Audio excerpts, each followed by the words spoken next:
Hello दोस्त, आप सभी लोग कैसे हैं। हम आशा कर रहे हैं कि आप लोग बहुत ही अच्छे होंगे। ठीक है, आज हम लोग कक्षा 10 रासायनिक अभिक्रिया एवं समीकरण अभ्यास 1 है, जिसमें हम लोग रासायनिक अभिक्रिया, रासायनिक समीकरण और पुनः रासायनिक अभिक्रिया में संयोजन अभिक्रिया, जिसको योगात्मक अभिक्रिया कहते हैं, उसके प्रत्येक पार्टों का हम लोग अध्ययन कर चुके हैं। उसके बाद वियोजन का भी हम लोग अध्ययन किए, जिसको अपघटन अभिक्रिया कहते हैं, और उसके बाद विस्थापन अभिक्रिया का भी हम लोग अध्ययन किए। और इस समय पर हम लोग आ चुके हैं उपचयन और अपचयन अभिक्रिया। ठीक है, तो ध्यान से आप देखेंगे कि उपचयन और अपचयन अभिक्रिया किसे कहते हैं। तो सबसे पहले हम क्रियाकलाप इसका पढ़ेंगे। जैसा कि आप जानते हैं कि मैं एक एक लाइन पढ़ाता हूँ, पढ़ाने के बाद जितना पढ़ाऊँगा उसका एक आपको अच्छा नोटबुक दूंगा, वही उसका महत्वपूर्ण चीज़ होगा। हो सके तो उसे रोक करके आप उसको नोट भी बना सकते हैं, और परीक्षा की दृष्टि से बहुत ही महत्वपूर्ण है। देखिए, उपचयन और अपचयन क्रियाकलाप 1.1 क्या कह रहा है।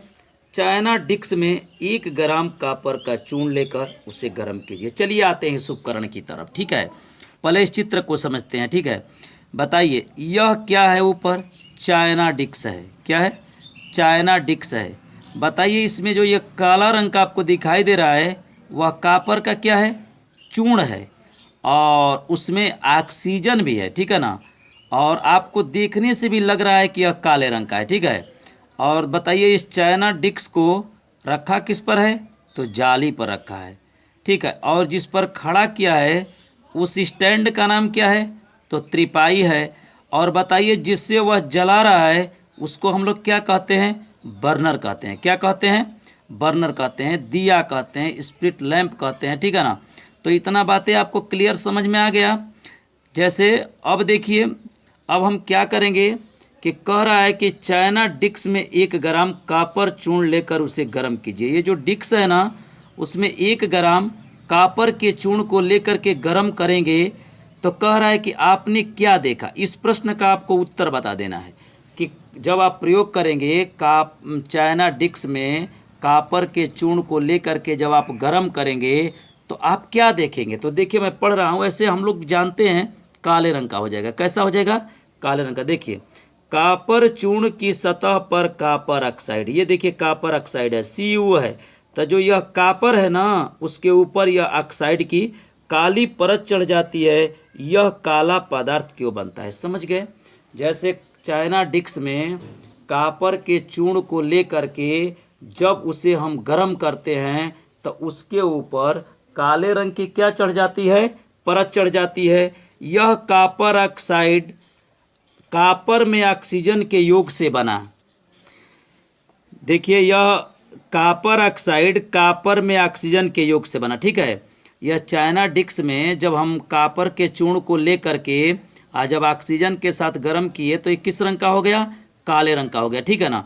अब देखिए, यह जो काले रंग का है, ठीक है ना, कॉपर ऑक्साइड जो यह काले रंग का बना है, यदि इस गर्म पदार्थ Cu के ऊपर हाइड्रोजन गैस प्रवाहित किया जाए। ठीक है, देखिए यह काले रंग का कॉपर ऑक्साइड है, इस पर कह रहा है कि हाइड्रोजन को क्या कर दिया जाए? प्रवाहित कर दिया जाए। तो जो यह काले रंग का है ना, देखिए काली परत भूरे रंग की हो जाती है। कैसा हो जाता है? यह काली परत जो है वह किस रंग की हो जाएगी? भूरे रंग की हो जाएगी। कब? जब काले रंग का जो कॉपर ऑक्साइड है ना, उस पर जब आप हाइड्रोजन को प्रवाहित कर देंगे तब कॉपर काला जो है वह भूरा हो जाएगा। ठीक है ना। और काला कैसे होगा? तो कॉपर को जब ऑक्सीजन के साथ गर्म करेंगे ना, तब वह काले रंग का ऑक्साइड प्राप्त होगा। ठीक है ना, क्योंकि इस स्थिति में विपरीत अभिक्रिया संपन्न होती है तथा कॉपर प्राप्त होता है। जैसे देखिए, यहाँ कॉपर में ऑक्सीजन जुटा तो कॉपर ऑक्साइड हो गया, और यहाँ पर जो यह कॉपर ऑक्साइड है ना, उसमें से ऑक्सीजन निकल करके कॉपर हो गया। ठीक है, अब आगे देखिए क्या कह रहा है। अभिक्रिया के समय जब किसी पदार्थ में ऑक्सीजन की वृद्धि होती है तो कहते हैं कि उसका उपचयन हुआ है। ठीक है, अब देखिए यहाँ पर उपचयन बता रहा है। क्या कह रहा है कि अभिक्रिया के समय, जैसे कोई रासायनिक अभिक्रिया हो रही है और किसी पदार्थ में ऑक्सीजन की वृद्धि होती है, ऑक्सीजन की जब वृद्धि होगी, जैसे यह पहला समीकरण देखिए, Cu प्लस O2। तो बताइए यहाँ पर CuO हो गया है, तो इस कॉपर में यह ऑक्सीजन क्या हो गया है, देखिए जाके बढ़ गया है, जुड़ गया है इसके साथ, देखिए जुड़ गया है। तो अभिक्रिया के समय जब किसी पदार्थ में ऑक्सीजन की वृद्धि होती है तो कहते हैं कि उसका उपचयन हुआ है। ठीक है, जब उसमें ऑक्सीजन बढ़ेगा ना तो उसका क्या होगा, उपचयन होगा। अब देखिए यहाँ पर भी देखिए, यह हाइड्रोजन जो है ना, देखिए यहाँ पर H2 है और यहाँ पर H2O हो गया है। तो बताइए इस H2 में यह O बढ़ गया है कि नहीं बढ़ गया है, तो यहाँ पर भी इसका उपचयन हो रहा है। अब देखिए जब कि अभिक्रिया में किसी पदार्थ में से ऑक्सीजन का ह्रास होता है तो उसे हम क्या कहते हैं, उपचयन कहते हैं।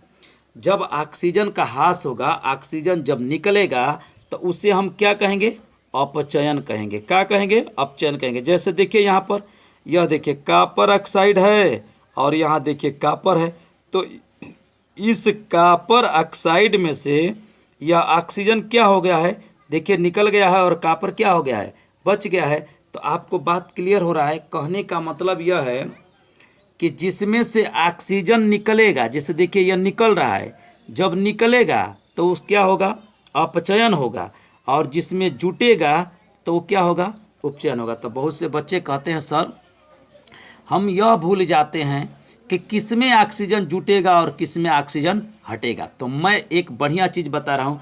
बताइए अपचयन को क्यों ना अक्षर से चालू है, अ से, तो जो अ से चालू है ना उसको मान लीजिएगा कि उसी में ऑक्सीजन हटता है।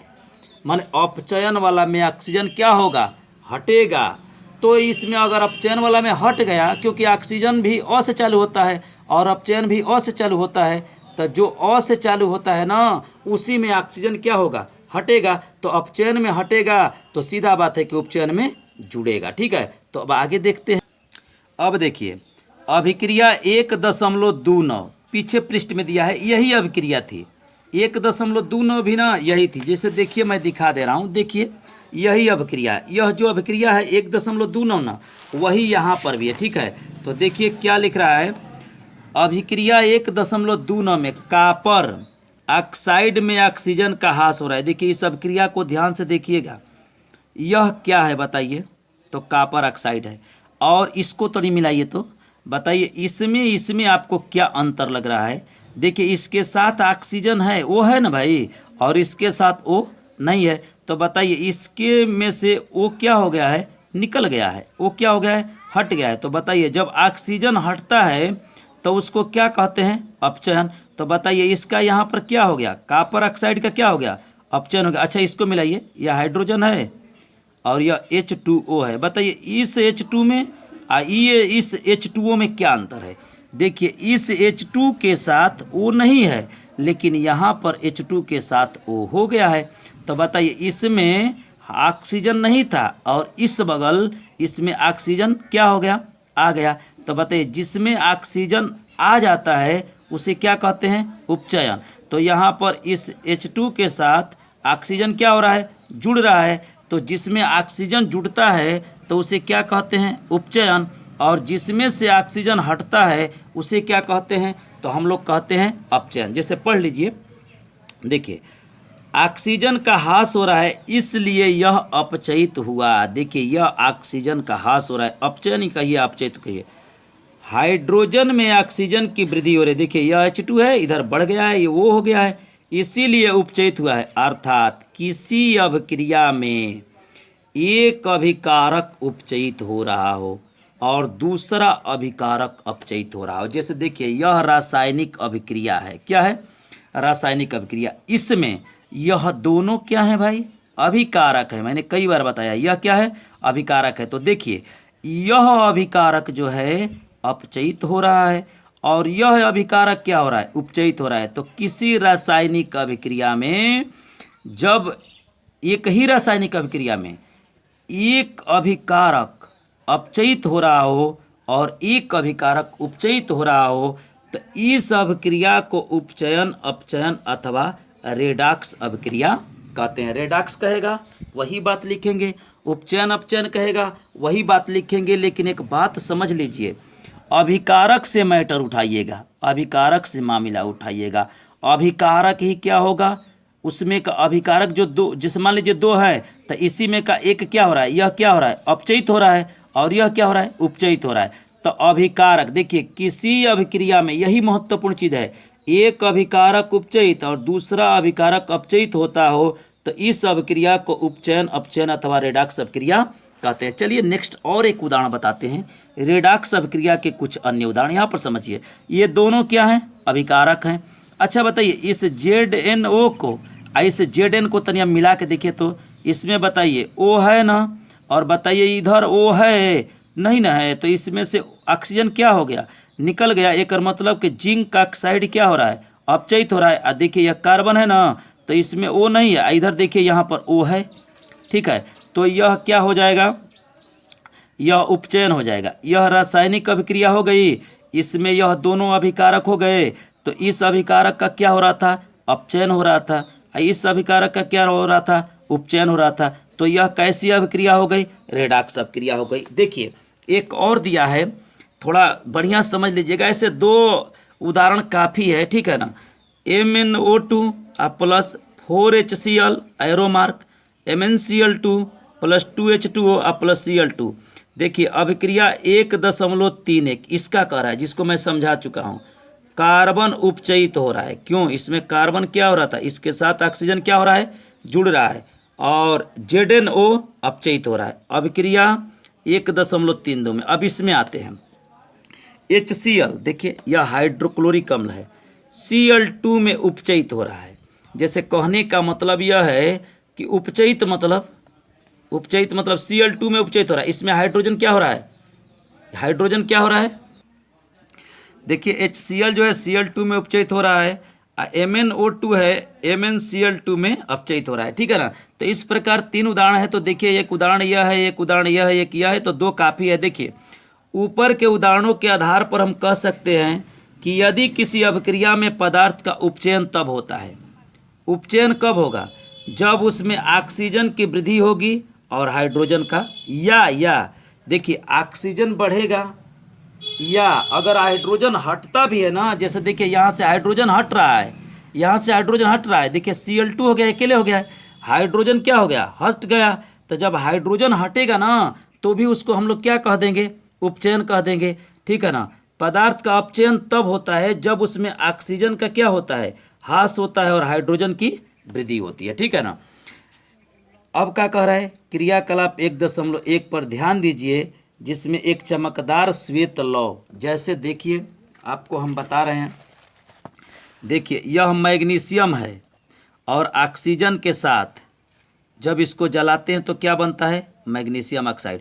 तो बताइए इसमें मैग्नीशियम के साथ यह ऑक्सीजन क्या हो गया, जुड़ गया, और ये संतुलित है तो यहाँ पर 2 लिख देंगे और यहाँ पर भी 2 लिख देंगे। तो बताइए इस मैग्नीशियम के साथ यह ऑक्सीजन क्या हो गया, जुड़ गया। तो जब मैग्नीशियम के साथ ऑक्सीजन जुड़ता है तो बताइए वो कौन क्रिया होती है, उपचयन क्रिया होती है।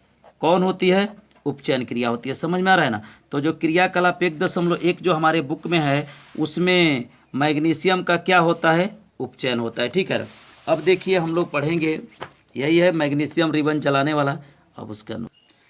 अब देखिए एक जो है छोटा सा एक इसका जितना हम लोग पढ़े हैं उसके नोटबुक को देख लें। देखिए रासायनिक अभिक्रिया, रेडॉक्स अभिक्रिया एवं अपचयन, उपचयन बहुत ज़्यादा हम लोग समझे हैं।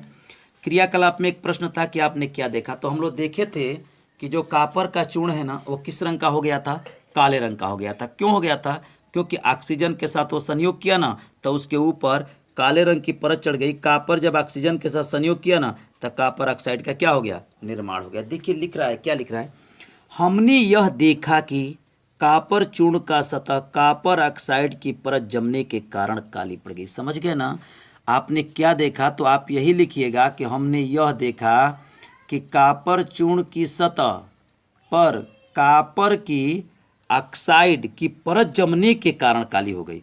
और ऐसा क्यों हुआ, तो कहेंगे कि कॉपर जब ऑक्सीजन के साथ अभिक्रिया करता है तो कॉपर ऑक्साइड का निर्माण करता है। जैसे देखिए Cu और O2 arrow mark, CuO, copper जब ऑक्सीजन के साथ मिला तो क्या बनाया, कॉपर ऑक्साइड। और इसको संतुलित हम कर दे रहे हैं, यहाँ ऑक्सीजन 2 है, यहाँ पर 1 है, तो यहाँ पर हम आगे बढ़ा देंगे।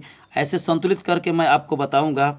और यहाँ पर जो है यहाँ पर भी 2 हम लोग बढ़ा देंगे। ठीक है, अब देखिए, अब इसकी परिभाषा हम लोग पढ़ लेते हैं। अपचयन, जब किसी, नाम बताइए क्या हटेगा, ऑक्सीजन इसमें से हटेगा। अ से चालू है ना, तो देखिए जब किसी अभिक्रिया में ऑक्सीजन का ह्रास होता है, समझाया हूँ, और हाइड्रोजन जुड़ता है तो अपचयन अभिक्रिया कहलाती है। जैसे समझिए CuO, यह H2 है, बताइए इसमें से क्या निकल रहा है, बताइए। देखिए यहाँ CuO है ना, तो O है ना, और देखिए यहाँ पर O नहीं है, तो इसमें से ऑक्सीजन क्या हो गया, निकल गया, तो यह क्या हो गया, अपचयन हो गया। और देखिए यह हाइड्रोजन है ना, हाइड्रोजन H2 जो है ना, अब बताइए इसके साथ इधर देखिए O क्या हो गया, जुड़ गया ना, तो बताइए इसका क्या हो रहा है यहाँ पर। जब देखिए जिसमें से ऑक्सीजन हटेगा तो उसको क्या कहेंगे, अपचयन कहेंगे, और जिसमें ऑक्सीजन जुड़ेगा ना तो उसको क्या कहेंगे, उपचयन कहेंगे। ठीक है, अब देखिए पुनः यह उपचयन अभिक्रिया है।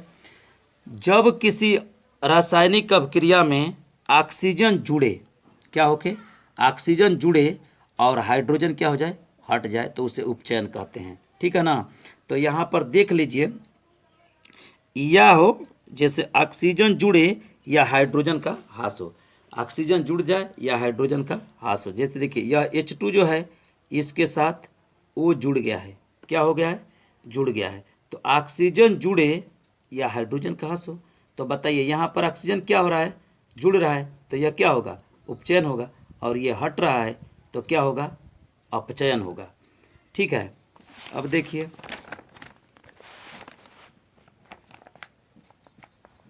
देखिए, रेडॉक्स अभिक्रिया या उपचयन अपचयन अभिक्रिया, जब किसी अभिक्रिया में एक अभिकारक अपचयित हो रहा हो और दूसरा उपचयित हो रहा हो तो ऐसी अभिक्रिया को उपचयन अपचयन अभिक्रिया कहते हैं। देखिए जैसे ये रासायनिक अभिक्रिया हो गई और यह क्या हो गए, अभिकारक हो गए, तो बताइए यह एक अभिकारक का क्या हो रहा है, अपचयन हो रहा है, और दूसरे अभिकारक का क्या हो रहा है, उपचयन हो रहा है। देखिए एक अभिकारक में से ऑक्सीजन क्या हो रहा है, निकल रहा है, तो जब ऑक्सीजन निकलेगा तो अपचयन, और देखिए इस अभिकारक में ऑक्सीजन क्या हो रहा है, जुट रहा है, तो जब देखिए वैसी रासायनिक अभिक्रिया जिसमें एक